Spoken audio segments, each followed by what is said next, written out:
दोस्तों बहुत बहुत स्वागत है आप सभी का एक बार फिर से। जी हाँ दोस्तों, आज पूरे दिन की कई महत्वपूर्ण और बड़ी खबरें निकलकर सामने आ रही हैं। जानेंगे सभी खबरों को विस्तार से। तो दोस्तों, खबरों में आगे बढ़ने से पहले वीडियो को एक प्यार भरा लाइक जरूर कर दें और ताजा खबरों को जानने के लिए चैनल को सब्सक्राइब भी जरूर कर लें। तो देखते हैं पहली बड़ी खबर क्या निकल कर आ रही है। दोस्तों, आज की पहली बड़ी खबर निकल कर आ रही है। आपको बता दें कि गाजीपुर बॉर्डर किसान आंदोलन में जुटी भीड़, टिकैत के आंसू बने टर्निंग पॉइंट, राजनीतिक दलों का भी मिला सहयोग। जी हां, आपको बता दें कि किसान आंदोलन के लिए शुक्रवार का दिन बेहद निर्णायक साबित हुआ। एक तरफ जहां किसान नेता राकेश टिकैत के आंसुओं ने वापस जाते हुए किसानों को पलटने पर मजबूर कर दिया, गाजीपुर धरना स्थल पर पश्चिमी उत्तर प्रदेश के विभिन्न जिलों से आने वाली किसानों की भीड़ में अचानक बढ़ोतरी हो गई। वहीं कल से किसान आंदोलन में राजनीतिक दलों का हस्तक्षेप भी साफ दिखाई देने लगा। आपको बता दें कि शुक्रवार को किसान आंदोलन स्थल गाजीपुर पर 3 बड़े नेताओं के आने के बाद ये बात साफ हो गई है।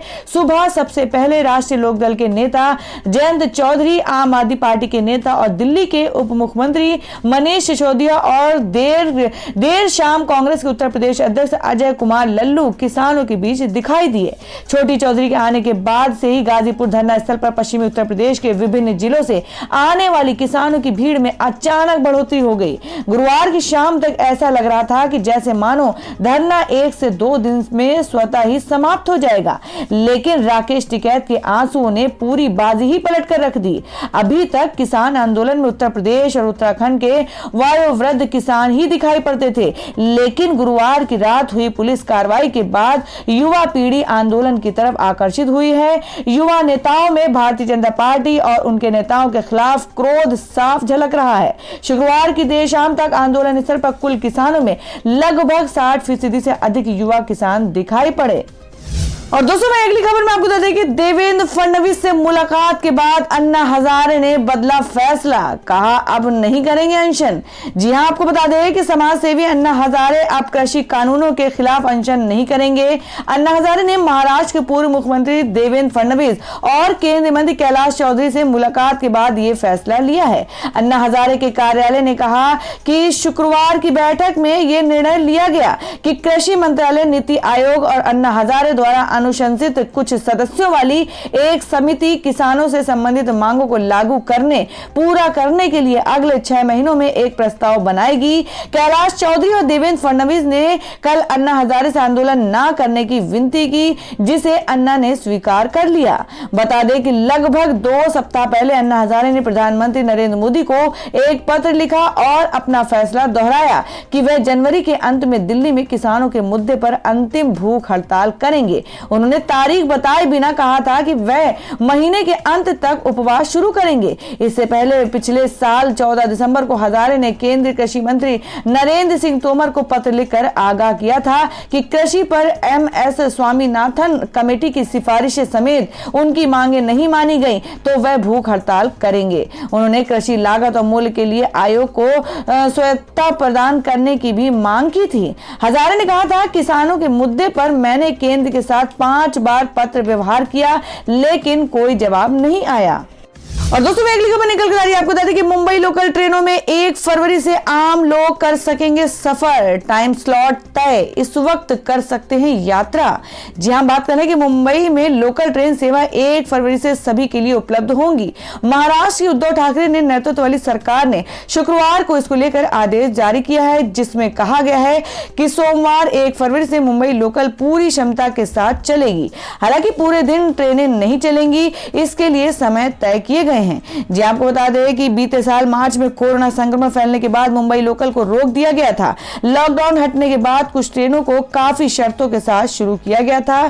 केवल कुछ श्रेणी के यात्रियों को ही मुंबई क्षेत्र में लोकल ट्रेन से यात्रा करने की अनुमति दी गई थी, जिसमें महिलाएं और आवश्यक सेवाओं से जुड़े लोग शामिल हैं। लोकल ट्रेन को दोबारा पूरी क्षमता के साथ शुरू करने के लिए हाल ही में राज्य सरकार, रेलवे और BMC के अधिकारियों की बैठक हुई थी, जिसके बाद मुंबई की लाइफलाइन कही जाने वाली लोकल ट्रेन को फिर से शुरू किया गया है। बता दें कि कोरोना संक्रमण के पहले मुंबई लोकल से औसतन 85 लाख यात्री रोजाना यात्रा करते थे। रोजाना 32,000 ट्रेनों से ये यात्री चलते थे। महाराष्ट्र में कोरोना वायरस संक्रमण के मामले देश में सबसे ज्यादा आए, वहीं मुंबई में भी संक्रमण बहुत ज्यादा रहा। इसको देखते हुए भी राज्य में सख्ती ज्यादा की गई। तो दोस्तों, खबरों में आगे बढ़ने से पहले जान लेते हैं आज के माइंड क्विज के सवाल को। आज का सवाल है, आपको बताना है कि चार मीनार किस राज्य में स्थित है। इसका जवाब आपको वीडियो के नीचे कमेंट बॉक्स में देना है और सही जवाब देने वाले को रैंडमली से लेकर जाएगा और वो जीत सकते हैं बम्पर पुरस्कार। तो बढ़ते हैं अगली खबर की ओर। और दोस्तों, मैं अगली खबर में आपको बता दें जिसमें अरविंद केजरीवाल बोले, कहा किसानों को मेरा पूरा समर्थन, उनके विरोध को बदनाम करना सरासर गलत। जी हां, बात कर रहे हैं कि दिल्ली के मुख्यमंत्री अरविंद केजरीवाल ने शुक्रवार को किसानों के विरोध के लिए अपनी सरकार का समर्थन बढ़ाया और कहा कि किसानों की मांग पूरी तरह से वैध है और किसानों के विरोध को बदनाम करना गलत है। संघ नेताओं के खिलाफ झूठे दावे करते हैं। किसान यूनियन नेता ने इससे पहले गाजीपुर सीमा पर विरोध कर रहे किसानों को दिल्ली सरकार के समर्थन के बारे में ट्वीट किया था। केजरीवाल किसान नेता राकेश टिकैत के असत्यापित खाते से एक ट्वीट का जवाब दे रहे थे, जिसमें उन्होंने किसानों के लिए सीमा पर व्यवस्था बनाने के लिए उन्हें धन्यवाद दिया था। मुख्यमंत्री ने भारतीय किसान यूनियन के प्रवक्ता राकेश टिकैत को संबोधित करते हुए कहा, केजरीवाल ने अपने ट्वीट में लिखा, राकेश जी, हम पूरी तरह से किसानों के साथ हैं, आपकी मांगे जायज हैं। किसानों के आंदोलन को बदनाम करना सरासर गलत है। किसानों को देशद्रोही कहें और इतने दिनों से शांतिपूर्वक आंदोलन कर रहे किसान नेताओं के खिलाफ झूठे मुकदमे करें। बता दें, किसान यूनियनों ने गुरुवार को प्रदर्शनकारियों के बीच एकता की भावना को मजबूत करने के लिए दिल्ली में सिंगू सीमा में सद्भावना रैली निकाली। राष्ट्रीय ध्वज के साथ दो पहिया वाहनों के साथ कई ट्रैक्टरों ने 16 किलोमीटर लंबी रैली में भाग लिया, जो कुंडली मानेसर पलवल राजमार्ग की शुरुआत तक चला। किसान नेताओं दलजीत सिंह डलेवाल, दर्शनपाल ने कई अन्य लोगों के बीच कहा कि मार्च का आयोजन उन ताकतों का मुकाबला करने के लिए किया गया था जो प्रदर्शनकारी किसानों को धार्मिक लाइनों के अनुसार और राज्यों के अनुसार विभाजित करने की कोशिश कर रहे थे और ये भी दिखाते थे कि वे तिरंगे का सम्मान करते हैं। दिल्ली यातायात पुलिस ने शुक्रवार को कहा कि सिंगू, औचंदी, मंगेश, गाजीपुर और कई अन्य सीमा बिंदुओं को बंद कर दिया गया और यात्रा के लिए वैकल्पिक मार्ग प्रदान किए गए थे। राष्ट्रीय राजधानी में ये रैली मंगलवार को गणतंत्र दिवस समारोह के दौरान किसानों की ट्रैक्टर परेड के 3 दिन बाद आई है। प्रदर्शनकारी किसानों में से एक की मौत हो गई, जबकि 26 जनवरी की झड़पों के दौरान लगभग 394 सुरक्षाकर्मी घायल हो गए। और दोस्तों, मैं अगली खबर निकल कर आ रही है, आपको बता दें कि इंदिरा गांधी के लुक में कंगना रनौत की तस्वीरें वायरल, जल्द पूर्व पीएम के किरदार में आएंगी नजर। जी हां, आपको बता दें कि फिल्मों से अधिक अपने ट्वीट को लेकर सुर्खियों में रहने वाली बॉलीवुड एक्ट्रेस कंगना रनौत एक बार फिर चर्चा में है। इस बार कंगना अपने किसी सनसनीखेज बयान की वजह से नहीं, बल्कि अपनी अपकमिंग फिल्म को लेकर सोशल मीडिया पर छाई हुई हैं। इंटरनेट पर कंगना रनौत की एक तस्वीर खूब शेयर की जा रही है, जिसमें वे भारत की पूर्व प्रधानमंत्री इंदिरा गांधी के लुक में नजर आ रही हैं। खुद कंगना रनौत ने भी अपने आधिकारिक ट्विटर हैंडल से फोटो को रीट्वीट भी किया है। आपको बता दें, इस फिल्म में इंदिरा गांधी का किरदार खुद कंगना रनौत निभाएंगी। वायरल हो रही फोटो में भी कंगना रनौत को हूबहू पूर्व पीएम इंदिरा गांधी के अवतार में देखा जा सकता है। इस फोटो में कंगना रनौत अपने पहनावे से लेकर बाल तक इंदिरा गांधी की तरह बनाया हुआ है। आपको बता दें कि रिपोर्ट के मुताबिक कंगना रनौत ने शुक्रवार को अपनी पॉलिटिकल ड्रामा पर आधारित फिल्म का ऐलान किया। कंगना की ओर से जारी बयान के अनुसार फिल्म का टाइटल अभी तय नहीं किया गया है, लेकिन ये प्रोजेक्ट अपने आखिरी स्टेज में है। बताया जा रहा है कि फिल्म इंदिरा की बायोपिक नहीं है, लेकिन इस फिल्म में कंगना पूर्व पीएम के तौर पर नजर आएंगी। खुद कंगना ने कहा कि वह भारतीय राजनीतिक इतिहास की आइकॉनिक लीडर के किरदार को निभाने के लिए वो काफी उत्साहित हैं।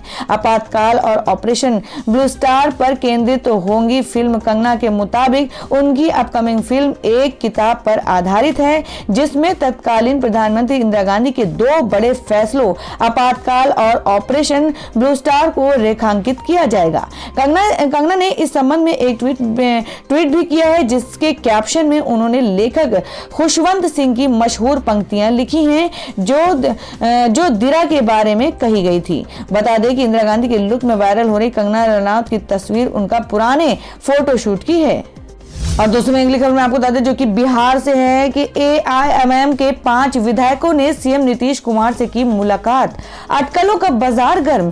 जी हां, बात कर रहे हैं कि गुरुवार को बिहार AIMM के अध्यक्ष अख्तरुल इमान ने नेतृत्व में बिहार में पार्टी के सभी 5 विधायक मुख्यमंत्री नीतीश कुमार से मिलने पहुंचे। इन विधायकों ने मुख्यमंत्री आवास पर पहुंचकर नीतीश कुमार से मुलाकात की। इस दौरान बिहार सरकार में मंत्री और जेडीयू नेता विजय चौधरी भी मौजूद रहे। इस मुलाकात के बाद राजनीतिक कयासबाजी का दौर शुरू हो गया है कि क्या एआईएमआईएम के विधायक पाला बदलकर जेडीयू ज्वाइन करने जा रहे हैं। इन कयासों को इससे भी बल मिलता है क्योंकि कुछ समय पहले ही बिहार विधानसभा में जीतकर पहुंचे बहुजन समाज पार्टी के इकलौते विधायक जमा खान ने जनता दल यूनाइटेड का दामन थाम लिया था। आपको बता दें, इस बीच लोक जनशक्ति पार्टी के विधायक राजकुमार सिंह ने भी नीतीश कुमार से मुलाकात की है। ऐसे में एआईएमआईएम विधायकों की नीतीश कुमार की मुलाकात की खबर आते ही अटकलबाजी तेज हो गई है। ये कयास लगाए जा रहे हैं कि क्या जेडीयू एआईएमआईएम विधायकों को अपने पाले में लाने की कोशिश कर रही है। तो दोस्तों, खबरों में आगे बढ़ने से पहले एक बार फिर से आपको याद दिला दें कि अगर आपने अभी तक हमारी वीडियो को लाइक नहीं किया तो जल्दी से वीडियो को लाइक कर दें, क्योंकि आपका एक लाइक हमारे लिए बहुत ही महत्वपूर्ण होता है। और अगर आप हमारे चैनल पर नए हैं तो चैनल को जरूर सब्सक्राइब कर लें और बेल के बटन को भी जरूर हिट कर दें। और हमारी पूरी न्यूज को जानने के लिए वीडियो को लास्ट तक जरूर देखें। बढ़ते अगली खबर की ओर। और दोस्तों, मैं अगली खबर निकल कर आई जिसमें आपको बता दें कि कुणाल कामरा ने अवमानना केस में सुप्रीम कोर्ट से माफी मांगने से किया इनकार। बोले चुटकुले हकीकत नहीं होते। जी हां, आपको बता दें कि सुप्रीम कोर्ट में पेश किए गए हलफनामे में कामरा ने कहा कि मेरा ट्वीट न्यायपालिका में लोगों के विश्वास को कम करने के इरादे से नहीं है। ऐसे में अगर सुप्रीम कोर्ट मानता है कि मैंने एक लाइन पकड़ ली है और मेरे इंटरनेट को अनिश्चित समय के लिए बंद करना चाहता है, तो मैं भी अपने कश्मीरी दोस्तों की 15 अगस्त को हैप्पी इंडिपेंडेंस के पोस्ट कार्ड लिखूंगा। आगे कामरा ने कहा कि लोकतंत्र में सत्ता की किसी भी संस्था को आलोचना से परे मनाना तर्कहीन और अलोकतांत्रिक है। शुक्रवार को उनके खिलाफ अवमानना मामले में सुनवाई में stand up comedian Kunal Kamra ने सुप्रीम कोर्ट में अपने हलफनामे में कहा कि शक्तिशाली लोगों और संस्थानों को फटकार या आलोचना बर्दाश्त करने में असमर्थता जताते रहना चाहिए। हम असंतुष्ट कलाकारों के देश में कम हो जाएंगे। ये दुनिया मेरी क्षमताओं का अधिक आकलन है। बता दें, कामरा को 18 दिसंबर को न्यायपालिका और न्यायाधीशों और अपने सोशल मीडिया पोस्ट के माध्यम से कथित रूप से बदनाम करने के लिए अवमानना का नोटिस जारी किया गया था। अब जब अटॉर्नी जनरल के वेणुगोपाल ने अवमानना कार्रवाई शुरू करने के लिए अपनी सहमति दी थी, कामरा ने नोटिस के जवाब में अपना हलफनामा दायर किया था। शपथ पत्र व्यंग्य से भरा हुआ था और लोकतंत्र में सत्ता की किसी भी संस्था को मानना आलोचना से परे है। ये कहने की तरह है कि प्रवासियों को एक गैर योजनाबद्ध देशव्यापी तालाबंदी के दौरान अपना घर वापस खोजने की जरूरत है। सुझाव है कि मेरे ट्वीट सबसे शक्तिशाली अदालत की नींव हिला सकते हैं। ये दुनिया मेरी क्षमताओं का अधिक आकलन है। और दोस्तों, मैं अगली खबर में जान लेते हैं क्या है देश भर में मौसम के ताजा हालात। जी आपको बता दें कि उत्तर भारत में शीतलहर का प्रकोप जारी। जाने बिहार, यूपी सहित अन्य राज्यों के मौसम का हाल। जी हाँ, बात करें कि उत्तर भारत के कई भागों में शीतलहर का प्रकोप जारी है और ठंड से अभी राहत मिलने की संभावना नहीं है। जानकारी के मुताबिक ठिठुरन भरी सर्दी का ये सिलसिला अभी आगे भी जारी रहने की संभावना है। राजधानी दिल्ली में अगले 2 दिनों तक शीतलहर का प्रकोप जारी रहने का अनुमान है। झारखंड के कुछ इलाकों में बारिश हो रही है। मौसम विभाग ने चेतावनी से भरी एक एडवाइजरी जारी की है, जिसमें साफ किया है कि जनवरी के अंत तक देश के कई राज्यों के हिस्सों में शीतलहर का प्रकोप रहेगा। मौसम फिर करवट लेगा और देश के कुछ इलाकों में बारिश की संभावना बनी हुई है। तो दोस्तों, ये थी अब तक की सभी बड़ी खबरों की अपडेट्स। टुडे ब्रेकिंग न्यूज और लेटेस्ट खबरों को देखने के लिए हमारे चैनल को सब्सक्राइब जरूर कर लें। वीडियो को लाइक और शेयर भी जरूर कर दें अपने दोस्तों और रिलेटिव्स के साथ। तो दोस्तों, फिर मिलेंगे काम की खबरों और सरकारी योजनाओं की एक और नई वीडियो के साथ। तब तक के लिए धन्यवाद दोस्तों।